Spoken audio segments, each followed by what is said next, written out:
Okay, there we go. So first we're going to talk about what we mean by the South, because there can be different definitions of that, and then look at whether gerrymandering is worse in the South. Sort of, spoiler, yes.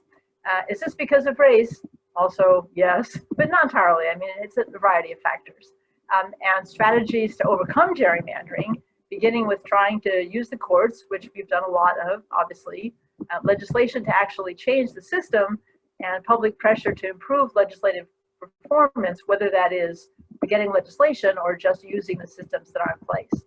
And also then talk about tactics to overcome gerrymandering, given the situation in the South, particularly non-electoral tactics, and such as public education, lobbying, forming coalitions, and other kind of proven methods of trying to get reform. I also want to give a special shout out to my colleagues in the league, some of the leagues in the South. I sent out a little survey and several people answered as to what had happened in their states in 2019 to give it, trying to admit somebody, get some intelligence from the ground. So what is the South? Well, interestingly enough, Vox, for some reason, did a survey on this, and 40,000 people, it's not a randomized survey, it's just whoever answered the Vox survey. But nonetheless, 40,000 people answered, and they were very convinced that those sort of darker colored states in the core there are indeed, are in the South. But those other states that are indicated with somewhat poorly drawn check marks we're also including those, and indeed most people felt that those were also in the South. Missouri didn't make the cut, maybe because it wasn't in the Confederacy. Why is this not advancing? Usually there's no problem with that. Okay, who knows? So is it really worse? Well, yes. We're going to look at the analysis by the Brennan Center at NYU, which is excellent work. If you are not already following them, you definitely should look at their reports. This is a report from, I believe, 2017, where they looked at extreme gerrymandering in different states and tried to assess them based on how many sort of excess seats there were that have been awarded to the party in charge in the 2012, 2014, and 2016 elections. And for those of you who follow the methodologies used to try to measure gerrymandering, they looked at the mean median, the efficiency gap, and the seats to votes curve. Mean median, I have a little diagram there on the side that shows you that the more skewed the distribution is in one direction or the other, the more the median, which is the middlemost, the person right in the middle, if you lined everybody up, is going to be to the left in this case, since it's skewed right, of the mean, which is the average. The efficiency gap measures so-called wasted votes, kind of an unfortunate term, but basically voters who voted but didn't really influence the election, either because they were part of a large majority or because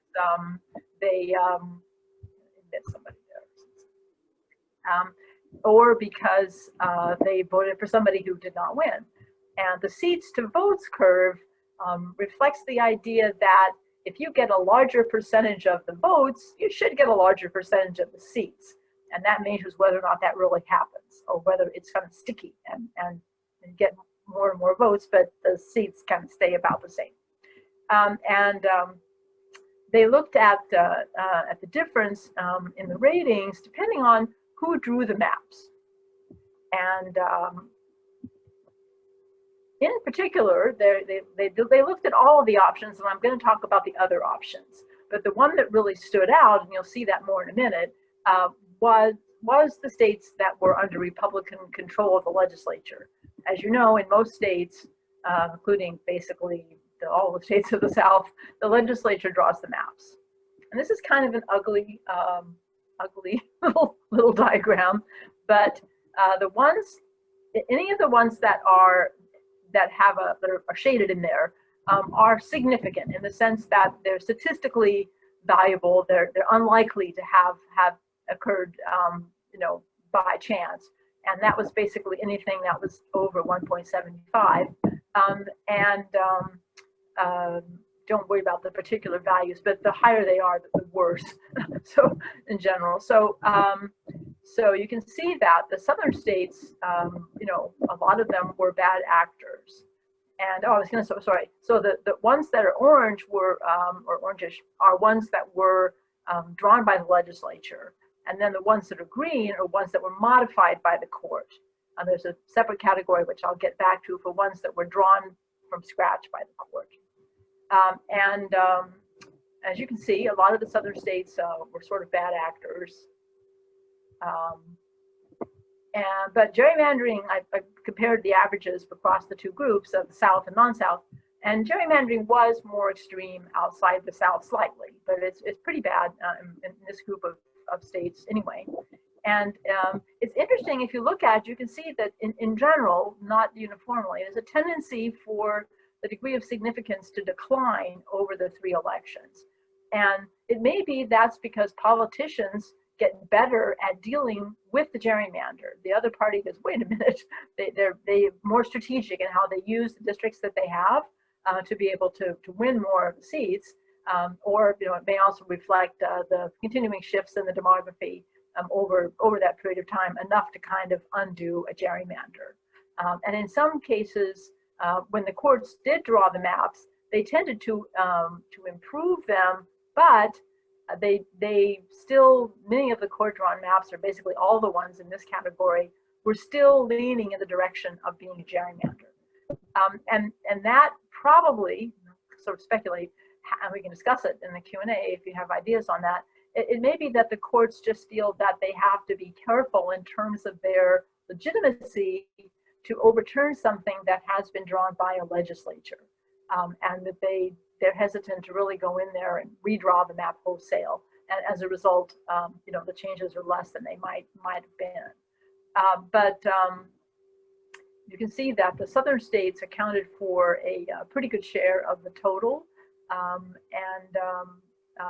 You know, I should say also, Brennan looked only at states that have 6 or more seats in Congress. There are a lot of states, Montana, et cetera, that only have 1 or, you know, 2 or 3, 4 seats. So they wanted to take maps that are, you know, have enough districts to gerrymander in a reasonable, you know, to a reasonable degree.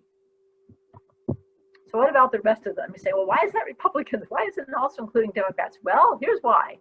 They analyzed states that were under Democratic control in the legislature, states that had split control, political commissions, in other words, sorry, politician commissions. In other words, some states have a commission that is made up entirely of like the governor and the Secretary of State and or you know other elected officials, an independent commission, and then ones that were actually drawn by the court.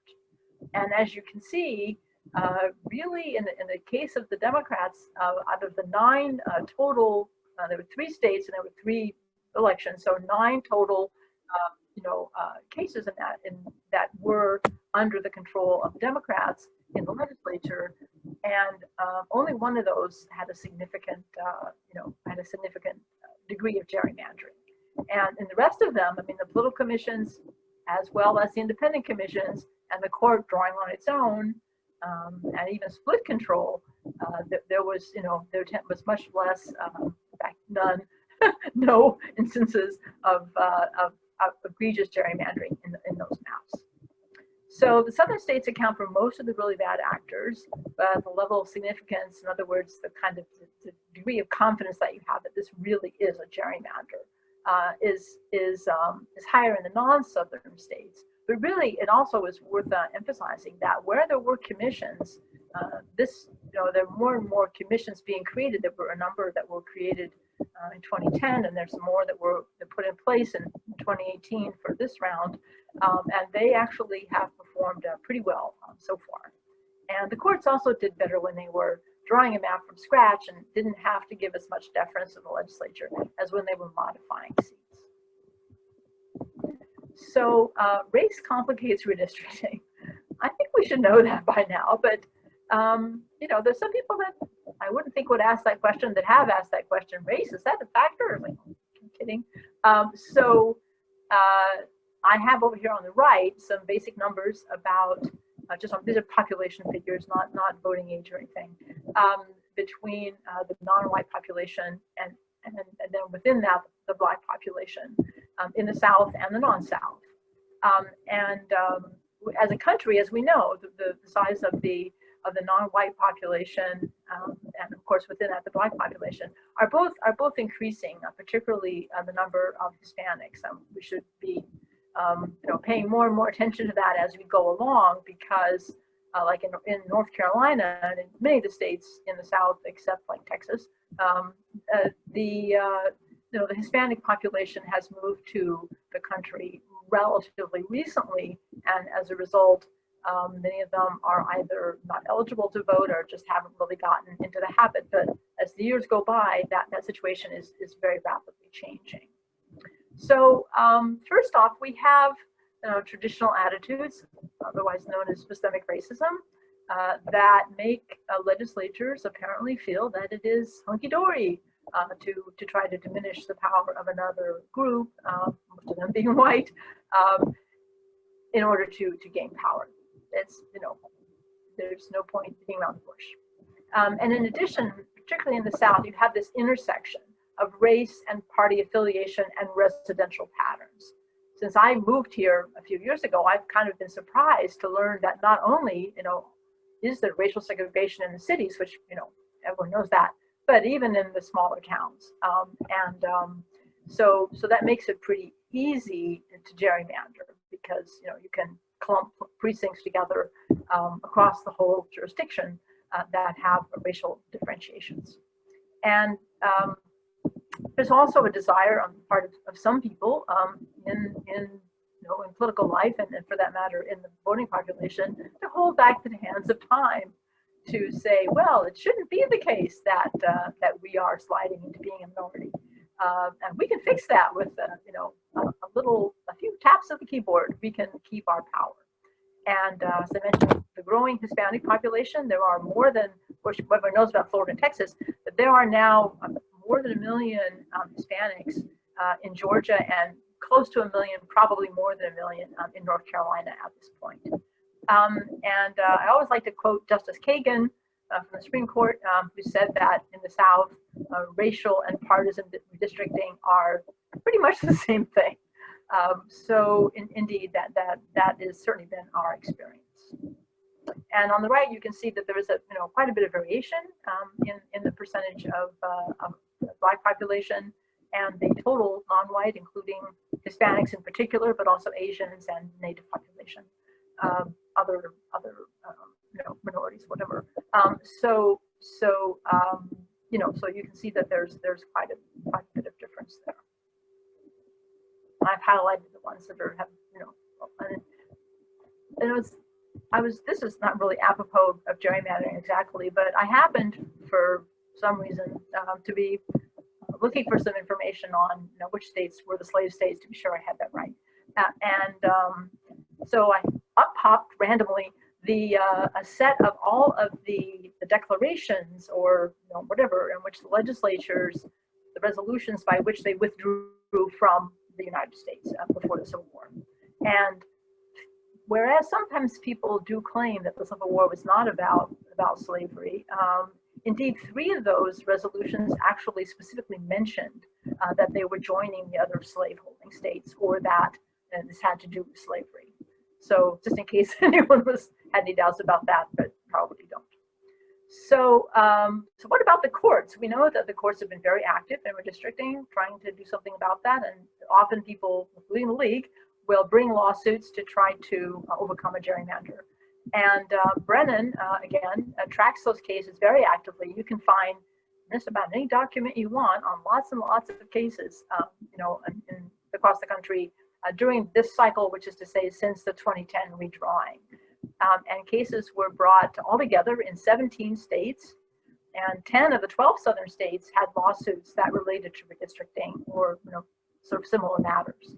And altogether 19 suits were brought in the South. And North Carolina, I was not surprised to learn, is the champion. We had 10 different cases. And as I moved here in 2016, and I rapidly realized if I was going to look at gerrymandering, I needed to have a chart to keep track of them, because they is this Harris? Is this Harris v. Cooper, or is this Cooper v. Harris? And this one in this legislative districts or congressional districts, and it it was very difficult to keep them straight in my mind, not being a lawyer. And really, as we moved through the decade, though, people either they had the worst maps had already been redrawn, or they'd lost the cases, and they became more and more about the upcoming reforms, trying in particular to stop measures from going on the ballot, or trying to overthrow, as is kind of, I think, still underway in Missouri, trying to overthrow a reform that had been adopted by the voters. And but basically, all of these cases are either closed or very, very close to being closed. Unfortunately, a number of them failed because they just ran out of time, and the court said, too late. They're going to redraw before we really settle this, and the candidates have already filed, and it's just too late.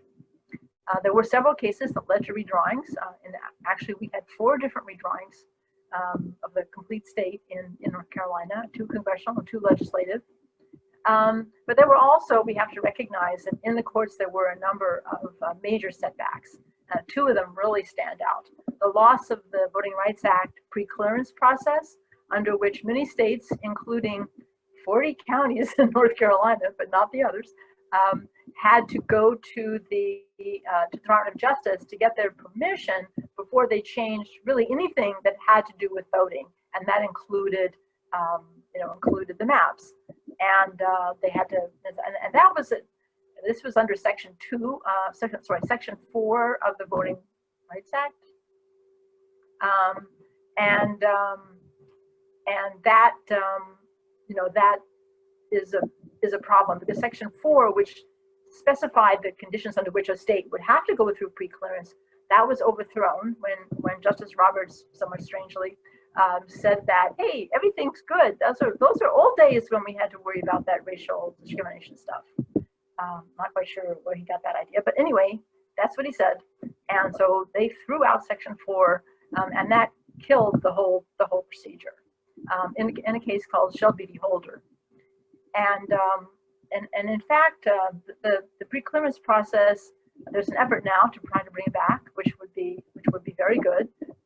But we still do have to point out that some of the maps that were overthrown, and in North Carolina, perhaps other states, I don't really know, but certainly in North Carolina, maps were drawn and pre-cleared that were later found to be racial gerrymanders. So I'm not quite understand that, since it was Democratic administration, but there you are. So the other major loss, of course, was in Common Cause and Alderman B. We were a partner in that lawsuit, v. Rucho, which said that partisan gerrymanders cannot be considered by the court. Racial gerrymanders, yes, but partisan gerrymandering is too political. It cannot be taken up by a court. Many state courts have, including our own, have been are able to take that up because of the different terminology in the state constitutions, particularly with regard to free and fair or fair elections, and the argument that gerrymandering undermines free and fair elections. So indeed, the last 2 redrawings of our legislature and our congressional districts that were just done last year, or earlier this year, lawsuits for last year, were based on that, were based on our state constitution, and as was a redrawing in Pennsylvania. So strategies to overcome gerrymandering in a systemic way. How do we get rid of it? Legislative reform, legislatively initiated referendum, in other words, a constitutional amendment that passes the legislature and then is put before the voters, or citizen initiated referendum, which, as I say, we do not have by and large in the South. There are certain types of referenda in Mississippi, and Missouri also has a referendum, but nobody else. Florida, sorry about that. So we've had lots and lots of bills across the region that have been brought forward to bring reforms, some of them for commissions, some of them for other types of reforms. So here's just kind of a little summary. Altogether, there were 86 bills that were introduced and 1 that was passed. So you see the problem. 62 of them had to do with redistricting reform in one way or another. And 29 of them were constitutional amendments. There were a few local bills, meaning somebody's fooling around with local districts. And there were some that were only going to have a short-term impact, such as a study or the census. There were 23 that were process bills, meaning they did not change who redistricted, but they changed how you could redistrict. And then there were some of them were just companion bills, meaning that they were the same in the House and the Senate. 39 were for commissions of one sort or another. And so you can see that there were some states that were much more active, such as North Carolina, South Carolina, Texas, and Georgia. Virginia. Naturally, Virginia is our star. I mean, shout out to Deb Wake and anyone else from Virginia out there. By and large, though, with that exception, nothing is moving in the legislature. And the experience that we've had in North Carolina is pretty much the experience that was reported across the states that we polled, as well as you can see it in the chart as well, that bills are not even really making it to the first stage. To remind those of you who don't follow legislation super closely, a bill is introduced by a bunch of legislators, ideally in the House and Senate, and then it has to go to committee, where it has to be taken up and discussed and passed in committee, and from there it goes to the floor of the House or Senate, and once it passes one house, it has to pass the other, or similar bills have to be considered in the conference committee and then ratified by the two sides. So that's pretty much it. The bills are not even making it to the first stage. They're either just sitting in the Rules Committee, where bills go to die, or they are potentially being referred to the committee but not really taken up, despite really Herculean efforts in some cases. I recognize Pennsylvania's efforts to try to get their bills heard, and still did not really get there. But Virginia was able to really do it. And please, they have a reform that is going onto the ballot in the fall. So if you are either in Virginia, or if you have friends or relations or people you went to school with, whatever, in Virginia, please do tell them that we are very much hoping that will pass. It's not perfect, but that's because it's legislation. But it is really very wide agreement that it will be an improvement. And across the region, the league leaders that we polled, they remain optimistic that reform can be achieved.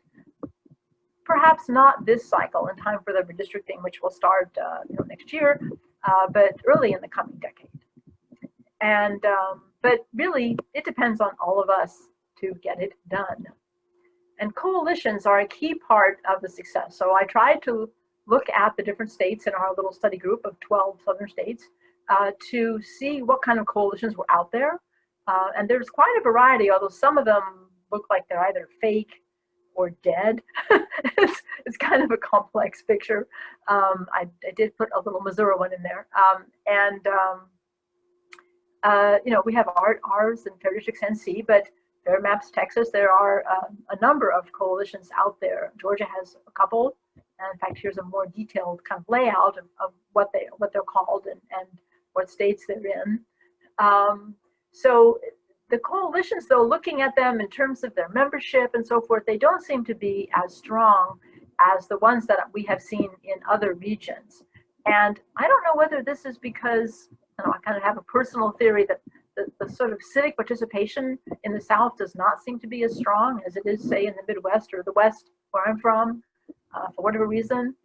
And but there is a growing number, and we're continuing to see interest in joining the coalition. So we can hope that as we move forward, that we will be able to strengthen these coalitions because they really are key, particularly to getting bipartisan support and showing that support to the legislators. Because the voters do support reform. The polls show the voters support reform. And the role of the league, it covers several different areas. Certainly has played a significant role in several of the states that have succeeded, including the only legislative reforms adopted in the South, in Florida for the previous cycle, and hopefully Virginia. And they're active, of course, and we're active in many states, basically all the states in the South, and educating voters, advocating for legislative change by lobbying or by mobilizing people to talk to their legislators singly or in groups, writing to them and so forth. and forming leading coalitions. Many of the coalitions, and I didn't do a slide on this, but really most of the coalitions have the league as a partner, not necessarily a managing partner, in some cases a managing partner, or whatever. Certainly, as I mentioned, we bring suits seeking redress through the courts. We support referenda in places that have them, which would mostly not be the South. So to look at them, a couple of them a little bit more closely, Frederick's NC, which is our coalition. These are our coalition partners. We're the manager of the coalition. We have Church Women United, the NAACP at the state level, North Carolina Council of Churches, the Libertarian Party, which was our first member. We're especially glad to have them on board. Carolina Jews for Justice, Take Back Our Republic, Represent Us, and then some local chapters of some of those organizations. Fair Maps Texas, it appears that it's a joint effort between Common Cause and a League of Women Voters, which is fairly common. ACLU is also a strong partner in that operation. So you can kind of get an idea of the kinds of groups that join these coalitions. So that's what I have to say. I'm very happy to take Q&A, suggestions, comments, questions, whatever you got. I'll ask a question. Sure, go for it. Tyler posted a link to bills that are currently in the North Carolina General Assembly that relate to redistricting. I think maybe it's a slide. Looks like there are 5 or 6 of them. Do you want to say anything about them, or? Yeah, sure. I mean, there are a number of bills, including several that propose some type of a commission, and there are the bill that has probably gotten the most attention, 140 in the House, is not for a commission. It has a different kind of a process. More focuses on the process side of it, rather than having a commission draw the maps. None of these bills have been taken up in committee. It looked for a while like they might be. There was one meeting at which Representative Lewis said that this was many months ago. I think it was towards the end of last year, and which he said that he hoped that they would take up the bills and adopt something by March. Well, that did not happen. And as many of you know, he has, in an unrelated incident, now retired from the legislature. So, so I don't know, but those bills basically, the legislature is going to come back September 2nd. So the ones in particular that are constitutional amendments are still officially alive. It is possible, maybe even likely, that there will be another special session after the election, which would again mean that the bills could be brought forward for discussion, especially the constitutional amendments. But one of the things that I've learned is the rules don't really matter. I mean, the legislature can do whatever they want. They can clean out a bill and that's managed to pass one house or the other and rewrite it and put whatever they want in and send it forward. So the whole thing with crossover and so forth, so it's going to be used as an excuse to kill something, but if they want to pass something, they can. So whether they will want to do something is really going to depend, I think, to a large extent on what happens in the election. Looking ahead to, of course, the redrawing next year. Thanks. Someone has asked a question about the Virginia referendum. I don't know, Deb, do you want to, if you're still there, do you want to, I see you there, do you want to say anything about, I don't want to speak for you. Well, I think that you're well versed in what's going on in Virginia, but we're running up against Democratic opposition to the bill now that they're in the majority. They were all behind it last year, and then when the legislature flipped, they suddenly said, oh, now we've read the bill and we're not in support of it. However, the polling shows that the league has good influence, and we've been trying to use that to tell people that we do support the bill and stand on policy, and we're hoping it's going to raise our cred a little bit, since everybody thinks that we're in lockstep with the Democrats because we got a lot of voting laws passed this year, and that's helped us out with COVID. But we do think that we can be successful in November. We think people are going to vote early, so we need to get our message out early. Yeah, that's great. Yeah, we certainly hope that you succeed with it. You know, it's, some people may say it doesn't go far enough, but I mean, the fact that it passed is really essential, and it makes a number of, you know, important corrections or you know, improvements in the system, and you know, we certainly hope it does pass. Well, I like to compare it to the ACA, where people say Obamacare is terrible, it doesn't need to go far enough, and all of this, and we've got a better plan that nobody ever sees. And those are the sort of arguments that we're hearing with redistricting as well, and they don't quite ring true. Yeah, I remember my my dissertation advisor said to me, it's an important message for anyone out there who happens to be doing a thesis or dissertation: the only good dissertation is a done dissertation. And the same thing applies to legislation. The only good legislation is legislation that passes. There may be, of course, bad bills that pass, but if they don't pass, then they're not good. Anybody else got any questions or comments or whatever? Can I share a strategy that we've been using in the West? Sure. I'm with the League of Women Voters, Asheville, Buncombe, but I know that there's been some hesitation to ask candidates to take positions on things like redistricting reform as far as Vote 411. So through one of the allied groups, Carolina Jews for Justice in the West, we created a questionnaire for all candidates running in the 13 districts in the West, 9 North Carolina House, 4 North Carolina Senate districts. And actually today was the deadline for the candidates to complete the questionnaire. It was 3 questions, but one of the questions, although it didn't use the term redistricting reform or gerrymandering, stated what did they see the position, what was their position about who should be responsible for drawing districts after the upcoming US Census is completed. And the other question, again, didn't use the term Medicaid expansion, but was about Medicaid expansion, asking about what was the responsibility of the state for providing health coverage for those who couldn't afford it. Thus far, and again, midnight is the deadline, out of the 27 candidates, all 13 Democrats have completed the questionnaire. 4 Republicans have completed the questionnaire.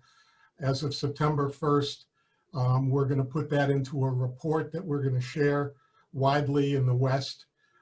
We feel it's absolutely a necessity for these 2 issues that have floundered in the General Assembly for people who are voting to know what the positions of candidates are.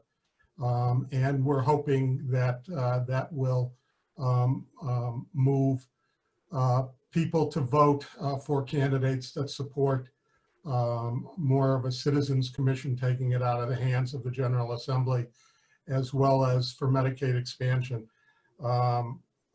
As important as it is to try to get the legislature to move while they're in session, if they're not going to move, then we've decided that we have to get candidates in there to share their positions so people can move on that. No, that's great. In the past couple of cycles, Common Cause has done a survey on redistricting. I haven't seen it out yet. Last count, they and DemNC were working on their finalizing their voter guide. You know, so that's if they did do it, then that's going to be another source of information as well. But yeah, it is important to try to put them on the spot, I think. We did go for sort of more general questions in Vote 411, but yeah, that's great. It'll be interesting to see how they come out. Of course, Chuck McGrady, who we've had on a webinar a couple of months ago, Republican from Hendersonville, who is retiring voluntarily, I should point out, he has long been a supporter of redistricting reform and has sponsored and been lead sponsor on a couple of bills over, including most recently 140. So it is not unheard of for at all. In fact, bills very similar to 140 were introduced with David Lewis and Phil Berger as sponsors in previous years. But they somehow changed their minds when they got in power. So in many ways, split control is your best bet to get legislative reform. They don't, or having it be really close so that they don't feel super confident that they can just draw the map any way they want, regardless. And the maps that we have for this coming election are less gerrymandered than the map was before. They are still quite gerrymandered, but substantially better than they were before in terms of reflecting the voters fairly. So we can, we'll see what happens. But everybody get out there and register voters and help people get educated. And one of the things that has been shown is that having information about where the candidates stand is in and of itself one of the best ways to get people to vote, because many people hesitate to vote because they feel that they can't vote responsibly without knowing where the candidates stand, and they don't know where to stand or how to find that information. So I think it is today that Vote 411 has gone live, the League's online voter guide. So we encourage you to check that out and see. It's vote411.org. It's very easy to find. And it won, very proud that it won the Citizens' Choice Webby this year. And it's a very easy system to use, and you can get your ballot once you put your address in, and the League does not retain that information. It will show you your ballot with who's specifically on your ballot and if they've answered our questions or not. And we'll also show you your polling place and all that kind of stuff. You can also register now, given that there is the DMV registration. If you need to update your registration, you can do that on the DMV through Vote 411 or directly for that matter. So there's a lot of support out there for people to vote this year. So do it. I think I'm preaching to the choir here, so you guys are all going to vote. Get your friends to vote. I see another question in the chat, and Brittany raised her hand. Okay. Marvin is asking, what are the projects in NC in the near future? Any way to get the bills out of committee? Well, I mean, nothing moves in the legislature without the support of leadership. So it sort of depends. In the Senate, historically, it has been Hayes, who has been one of those Westerners that was mentioned.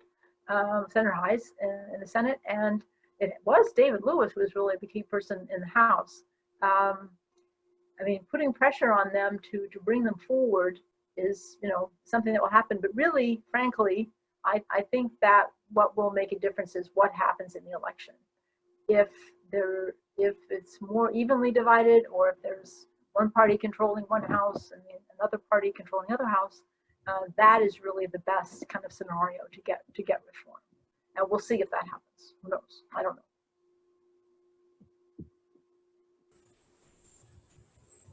Other question? Okay, Brittany, you had a question? Yeah, here in North Carolina, are there still opportunities for other groups to join the coalition? And what does that process look like? And what groups were approached when the coalition was being formed? Well, we often, put out calls for people to join the coalition. It's ridiculously easy. All you have to do as an organization is endorse our 5 principles for redistricting reform, which are essentially an outline of a design for an independent commission, which is to say a commission that both draws the maps and approves the maps without the legislature having to also approve them. That's an independent commission. An advisory commission is one where the maps are drawn by the commission, but the legislature still has to vote. So we have 5 principles sort of laying out what a good commission design would look like based on a study that we did of 50 bills that were introduced around the country in 2017. And all you have to do as an organization is sign the endorsement and say that you were doing that on behalf of the organization that you're authorized to do so. Individuals can also sign. We have, I don't know, what are we up to, Tyler? Do you know, we're over 2,500 people have endorsed. I don't have a current count. Individuals, we also encourage individuals to endorse. There's no charge. There's no, other required thing that an organization or of course individual has to do other than endorse the principles. We welcome, of course, anything else they want to do. The Libertarians, our loyal first members, have been very helpful. I should give them credit for that in providing speakers for events and helping to promote events, as has the Council of Churches in particular, has been very active. We will, Tyler and I, Tyler can certainly support me on this one, we will go anywhere and speak to anyone. Now virtually, of course, but driving around the state was kind of fun. We'll be back to that eventually, I'm sure.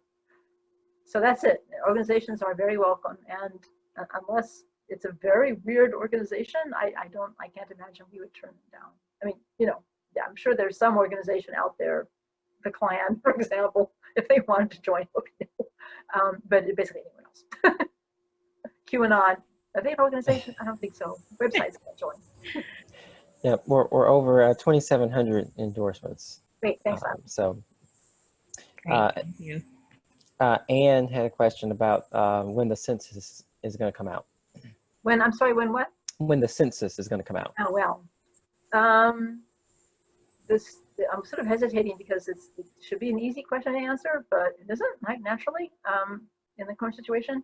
So originally, and by law, the census is supposed to give the data all analyzed and organized into precincts to the Congress by the end of the year, sort of in December, beginning of December, actually, I think. Anyway, December.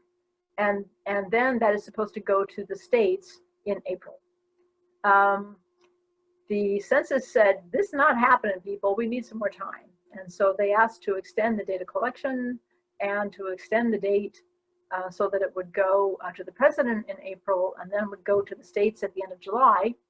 And the House passed that legislatively because it had to, since it was set legislation, it had to be changed in legislation. But the Senate did not act. So officially, the deadlines are still there. They're supposed to still get the data to the president by the end of the year and to the Congress by April. That creates some real challenges because the fact that the Senate didn't act did not really have much of an impact on COVID. They didn't care. All those little viruses running around did not say, oh, well, darn, census, we gotta go away. No. So there are concerns that the census is not going to be the type of quality that it needs to be to really, because that data will be used for a decade and it does not change during the decade. It stays itself. So bad data will screw up a lot of things, including allocation of federal money. It's almost $2,000 a head is allocated based on the census per year. So a lot of money going to localities will be short-changed because people were not counted. The census is trying to ramp up their data collection, but who knows? So that's sort of where that is, and we'll have to see.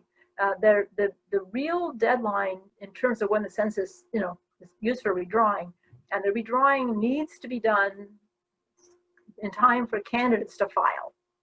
And normally in North Carolina, candidates file, but there are actually some municipal like water boards and stuff that file in the summer. But by and large, most of the filing is at the end of the year for the 2022 elections, and that will be sort of be a problem. But in fact, it would be quite possible to do that filing later. The primary is currently running in March, but a couple of years ago and historically for years and years, the primary was held in May. So it would not be the end of the world for them to move that primary back to May to get more time to be able to do the redistricting. The redistricting itself, it depends how you do it, how long it takes. If you really provide hearings for people to talk about look at the lines and to talk about their communities and what should be kept together and so forth. That takes at least a couple of months of hearings and so forth. But if you just whip up your computer and have at it, you can redraw really quickly. In fact, I would be super surprised if there were not people already drawing based on projections of what the data is going to look like. The other thing I want to say, because I always say this, and apologies to those who heard me say it before, there's a thing called CVAP that nobody knows about, which is Citizen Voting Age Population. And when President Trump put the citizenship question, tried to put that onto the census, people were focusing on Hispanics, which is certainly and other immigrant populations that they thought would be scared and might not do the census. But that was in fact aimed at not just Hispanics and other recent immigrant populations. It was aimed at all minority children. So especially Black children, more Black children than there are other minority children, because we'll figure.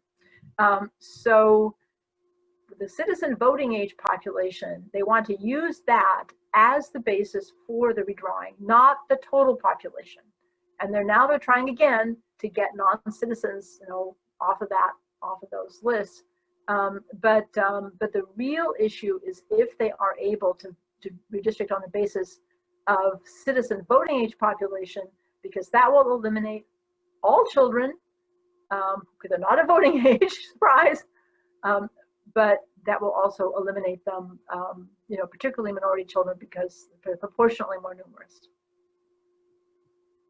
So don't let them do that. Be on the lookout for that. So that was a suggestion made by the late Tom Hoffler. So any other questions? I think we're a little over time, or We we have 2 more minutes. Yeah, we have a few more questions, but I wanted to give Ian an opportunity to speak. He's working with Down Home, North Carolina. He's an organizer, so I wanted to give him an opportunity. So we'll pause the questions for now for a moment. Sure, get it, Ian. Great, thank you. I won't take up too much of your time. I appreciate all the insights, Jennifer, and I had formerly interned in District 12 under Alma Adams, and that was like my first introduction to racial gerrymandering. Actually, I remember coming to the office and that map being replaced with a slightly less snaky drawn map, but still quite racialized nonetheless. So I just wanted to talk about our grassroots nonprofit. Is called Down Home, North Carolina, and it was founded on the belief that small towns and rural areas can't be ignored if we want to see progressive change at the state level. And through deep organizing, leadership development, and multiracial movement building, we're trying to build a permanent infrastructure that amplifies the voices and power of rural working people and the issues that concern them the most. And in this election, we're backing candidates across 5 rural counties to make change at the local level and flip the state house. And our chapters are currently organized in Alamance, Cabarrus, Haywood, Jackson, and Madison counties. We currently have this program called the Relational Voter Turnout Program, where it centers itself on community members reaching out to friends and family to share personal stories about the issues that matter most to you. And it's really just about authentically listening to the views and concern of your loved ones and understanding what's at stake and knowing how to respond, I guess, when you're pitted in those conversations. And we offer training sessions on Wednesdays and Saturdays. I can drop in the link for this upcoming one on Saturday if anyone's interested. And it's kind of just like a story bank building process where we are trying to rally around progressives and encourage our family members and community members to show up come November 3rd. And I can forward more information to everyone that's registered as well. But yeah, thank you for your time. No, thank you. I think the Down Home's a very promising organization. I remember when your report came out several months ago, I'm not sure exactly when, of the sort of first round of listening that had been done. I think it is very important to organize rural people and to do it intersectionally, which is definitely, as I understand it at least, is the approach that Down Home is trying to take. So great. I think it's a very promising group. Thank you. Yeah, and I'm sure there's a lot of commonalities with people that are interested in gerrymandering as well, with issues about raising minimum wage and incarceration rates and restoring, voting rights to disenfranchised people. So I think there might be some interest in listeners and people that are kind of like tuned into NC politics. Sure, that sounds good. Samantha had a question. She says, are you looking to do a call, zap or something to these candidates that are making public announcements of their positions? I think that that's directed to Ron. Is that right, Samantha?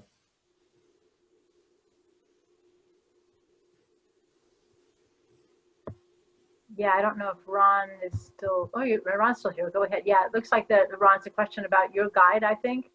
Because the Vote 411, they're more general questions. But are you going to do a call or something to get them to publicly announce their positions? We're not doing a call. I think anybody who has done a candidate's guide of any kind knows that they've probably sent lots of emails and made lots of calls.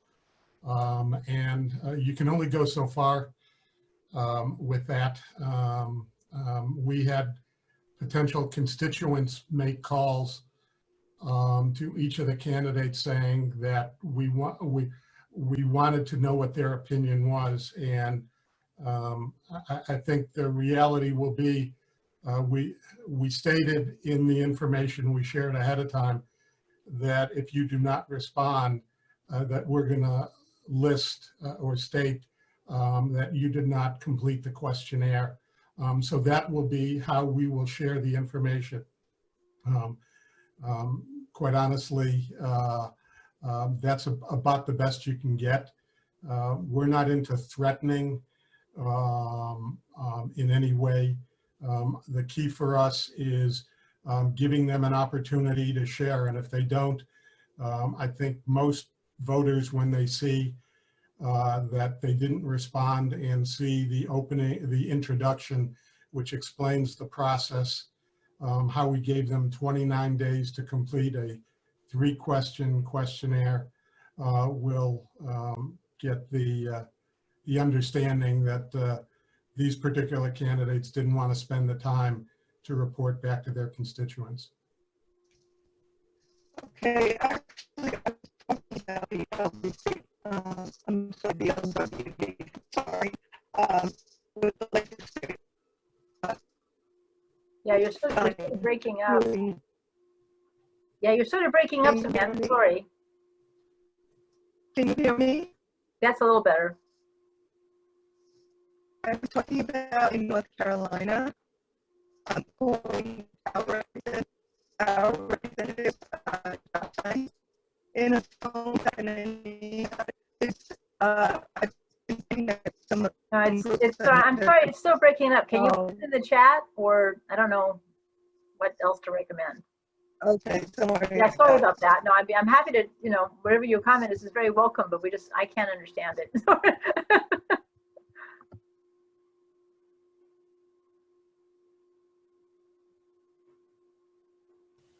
So yeah, we're not, I should say that in terms of what we're up to these days, we're not, we're always willing to speak to any group that will have us. We have a general gerrymandering presentation that we do, which seems to be well received. So that, but we're not as much trying to go out because of course, a lot of attention between COVID and the election, it doesn't seem that this is a great time to try to educate people. It's like Samantha disappeared entirely. No, Samantha's still here. Okay. Brittany did have another question.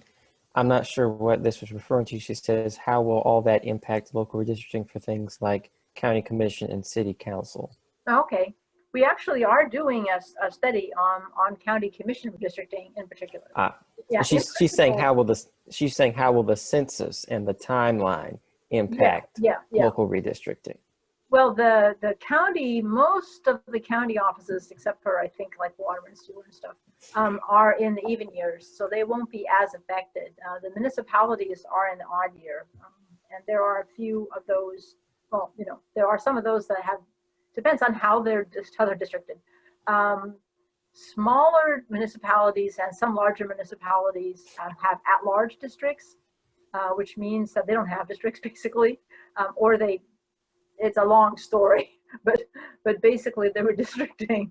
They either don't redistrict or you know, it doesn't have as much effect on them. But there certainly are the larger municipalities tend to have districts, and those will have to be redrawn. And for them, the timing is not great, and therefore there are different ways that could be handled. One, they could put the redistricting off they could put the change to the new districts off for a year and run them in the, you know, in the 2021 elections using the other districts that they already have, which would not be the end of the world, obviously. It's potentially they could move elections. That becomes, you know, that can be done, but you know, I think that the legislature would have to act, but I'm not entirely sure on the specifics of that.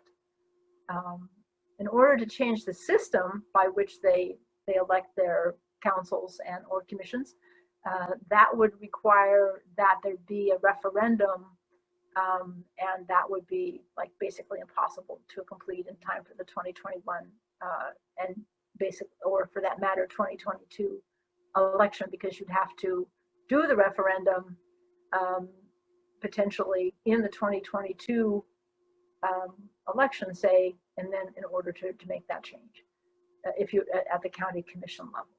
So there is a very good piece that Blake Esselstein, who tweets as districts, right? DISTRICKS districts, I believe is his, I think it's a he, his Twitter handle, and he did a really good piece on that question of what the impact is. So if you go to @districts, DISTRICKS,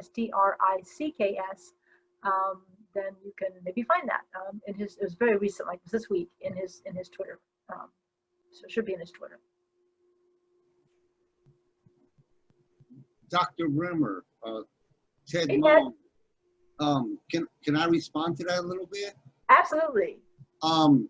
When you forwarded me that article, you know, a couple days ago, Yeah. I sent it to our Fayetteville city manager, and then he went ahead and forwarded it to our city demographer, you know, because here in Fayetteville, we fall in that category.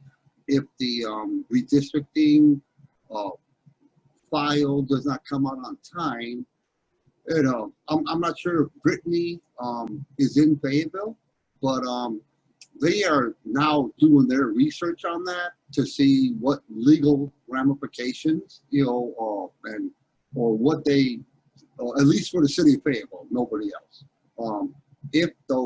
If that redistricting file is delayed, could they potentially, you know, do a local bill real quick to, you know, have the filing period delayed? So there are so many questions that you and I cannot answer tonight, you know, on what happens if those redistricting files don't arrive in that April, May timeframe, you know. So I think people across North Carolina have that same question at the local level. Yeah, not so much the 2022, but the 2021 elections for our local. But no, that Brittany asked a very good question, and I just want to thank you for sending me that article, you know, a couple of days ago that says, what if, you know. No, that was so informative, ma'am, and I appreciate it. No, I'm glad to provide it. You know, it is very well done for sure, like everything that Blake does. The legislature, of course, can step in and say, this is what's going to happen. They have the authority to do that, to move the dates, to do whatever they want to do, basically.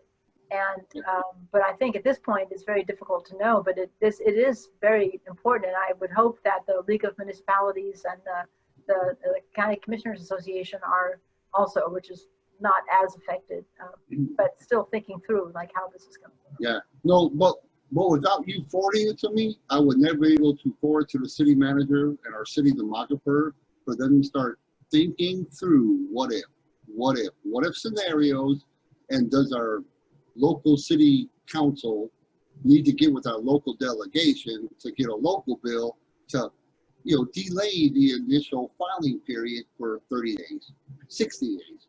Yeah, because October is our local election primary, and then November of 2021. So but because of you sharing that, I just want to, give a shout out, and I don't know if that answers Brittany's question or not, but, I'm sure municipalities across North Carolina are thinking the what if scenarios right now. Yeah. So thank you, Dr. Bremer. No, happy to provide it. And I should probably send it to some of the folks I know who are involved in that stuff because yes, well, because I think if it is delayed, enough to be able to derail redrawing the municipalities in time for the fall elections, then I think that the legislature will most likely do something about that.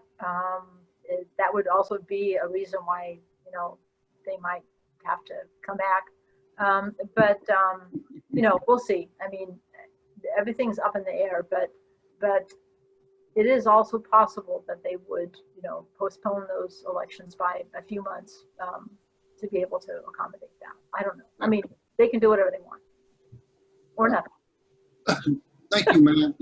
I appreciate your insight and all the stuff you send me for me to better understand. No, I appreciate your expertise. And as a former office holder, and really to see how that stuff happens down at the local level is super interesting. We're doing a study of the county redistricting process, which has not really gotten the attention it deserves given how important the county commissions are. We decided not to do municipalities, not because we don't think they're important, but just because it's tough enough to do the counties. But we certainly the local redistricting is also something that people can get involved in because they really know their communities and how the commissions and the city and town councils are elected is very important to people's daily lives. So all power to you for helping so much. I really appreciate your being involved in the study. Yes, ma'am. And got to give a shout out to Tyler for always making the Zooms work correctly.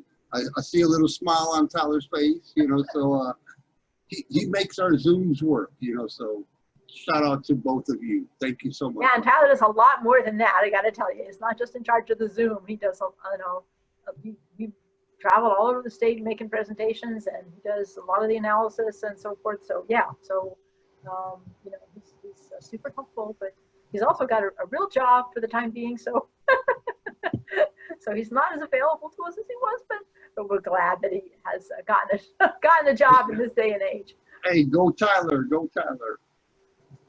I also want to point out that I did put the piece from Blake in the chat. So anybody that wants it, it's there. That is a great article. Yes. Yeah, one of the things that's different about this cycle in general is that since 2010 or whatever, there has been an explosion in analysis on gerrymandering and redistricting. So there are people out there who are, super skillful analysts. There are new data tools that can be used. There are mathematicians and, work groups of professionals coming up with different methods and so forth. So that is a real change compared to previous rounds of redistricting. Yep. So I think we're about done here. I'll let people escape.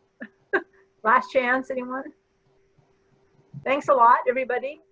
And we'll see you hopefully next month. Thanks a lot.